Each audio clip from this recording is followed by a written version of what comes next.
I'm sure many of you will remember Harry Bilinge, the 94-year-old war veteran who captured the hearts of millions of people when he appeared on Breakfast earlier this year. Yes, he spoke about being among the first wave of troops at the D-Day landings, aged just 18. And he said he could never forget his comrades who lost their lives, telling us they were heroes. Now, his emotional comments won him admirers from all over the world. Millions have viewed that interview.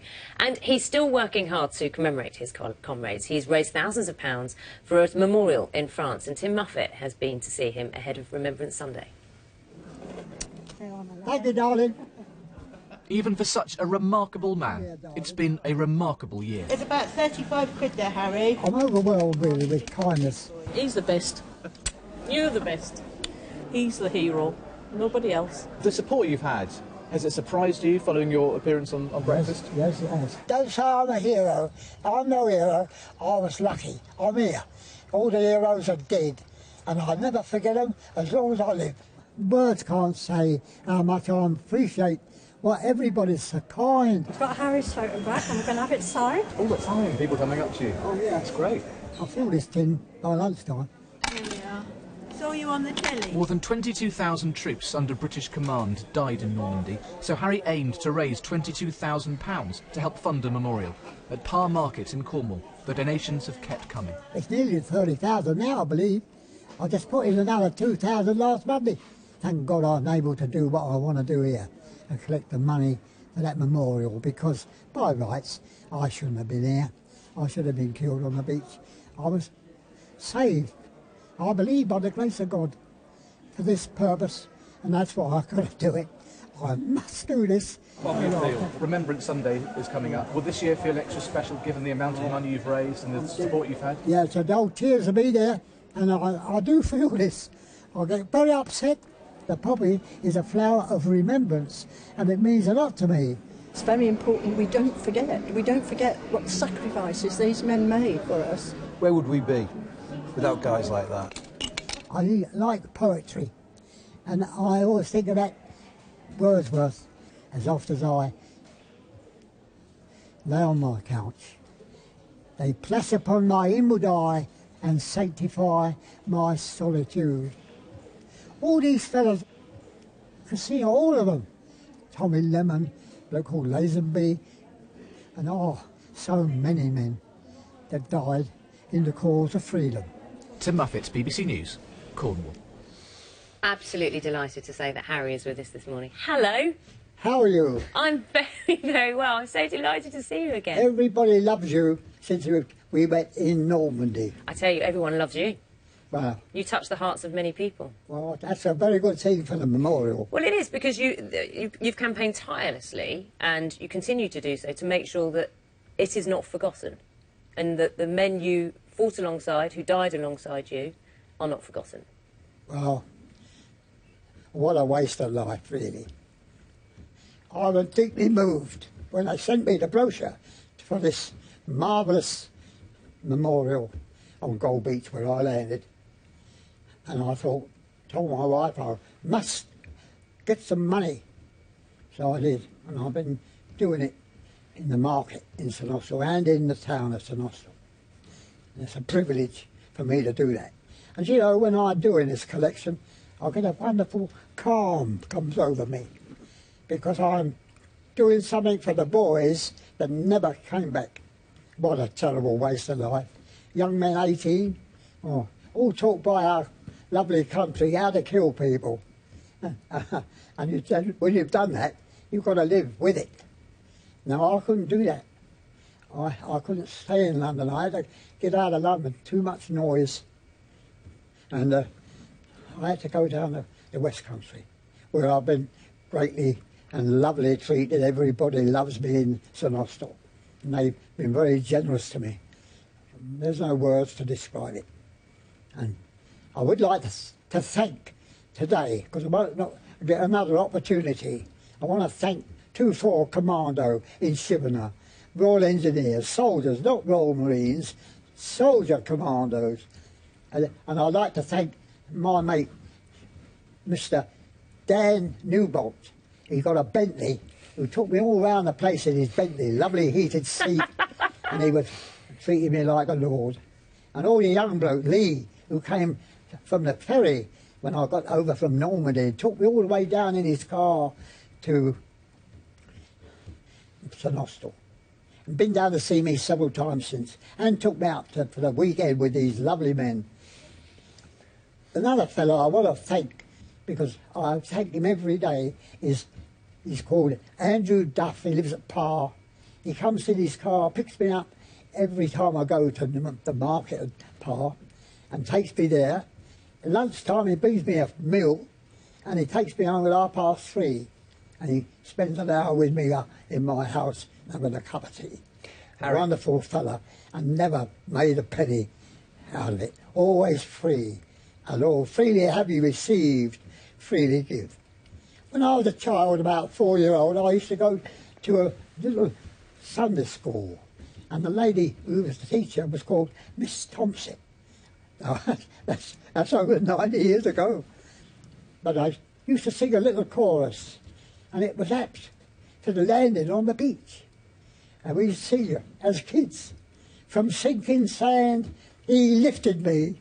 With tender hand, he lifted me. From shades of night to realms of light, oh, praise his name, he lifted me. Now, I never forgot that, and it's a very apt thing for me to remember. If I read something, it's there. I never forget. I'm unable to forget. I can't forget. Can I ask, Harry, can I ask you a question? That so many people will see, like, your spirit and, you know, everything that drives you now. When you first came in here just a moment ago, and I'm thinking back to when you met Naga on the beach and you had that moment, the first thing you said to Naga just now was, I owe you an apology. I do. Why did you say that? Well, she's a lovely person. She's very kind, a very good golfer. She's lovely. And I could see, I'm very sensitive, and I could see she would have been upset when I told her about. Nobody can ever describe D-Day. I've heard a lot of what they call bullshit, and that's true.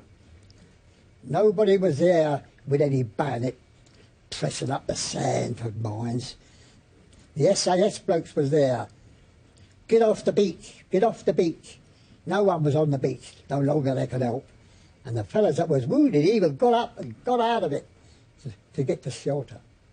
So I'm not a brave man. I'm lucky. I owe my life to the boys that I loved. All Normandy veterans love one another beyond the love of women. And you cannot describe it. I love them all, and I'll never forget them. I'm going to see an old boy next week. He's called Des Battler. He's about the only bloke still living, and he's in a home. He came from Tarbreath, and he was our bloke who used to get all the gear for 21 group of the Normandy veterans, of which I was proud to be chairman. Harry, you've been, after we had that interview on the beach, so many people watched that interview. It went viral on social media, and you've had lots of attention as well to help you with raising the money you've wanted to for this memorial, to contribute to this memorial. And you began raising, you had a target, didn't you? 22,442. That's a pound for every bloke that died on that D-Day. beach. And you reached the target, brilliant, you're well on your way. But what you've been contributing to is a bigger memorial, isn't it? So all the names of those who died could be... And the extra money we're trying to do is for the education for youngsters. I want to show you something, because I know it's difficult, isn't it, when you're raising money for something you can't see it. If you look at this big screen over here, we can show you what's been done so far. Doing it in Northern Ireland, I believe. At Ville-sur-Mer in Normandy. This is it. This is what you've been raising money towards. And you've never seen this before. No, never. How does it make you feel? Because the work you're doing, it's now concrete, it's tangible, it's there, you can touch it. Marvellous.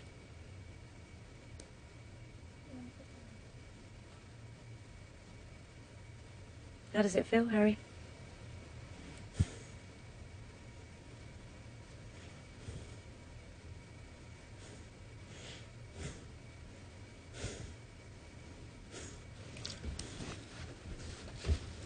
Okay. Yeah. It means so much, huh?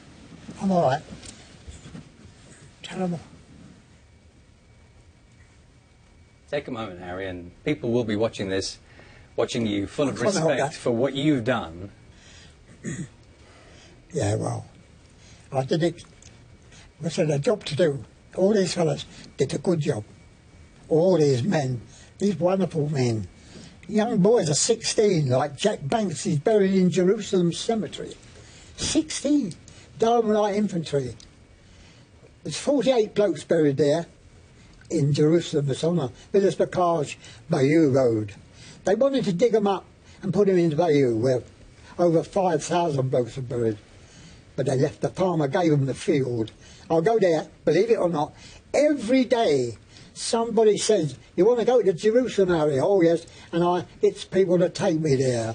And I lay a cross on all those fellas' graves and a memorial, not every day, but the first time I put a wreath on the crosses there, Harry, the memorial. one of the things you mentioned when you spoke about this memorial is education. And how important it is that it's not forgotten. If you were to give a message to young people today, when it comes to making sure they know the history, but also the lessons learned, what would you say? Well, there's a lot of youngsters come up to me and give me money for the memorial, but they don't, beyond all comprehension about the D-Day. I hope that they will learn to love one another.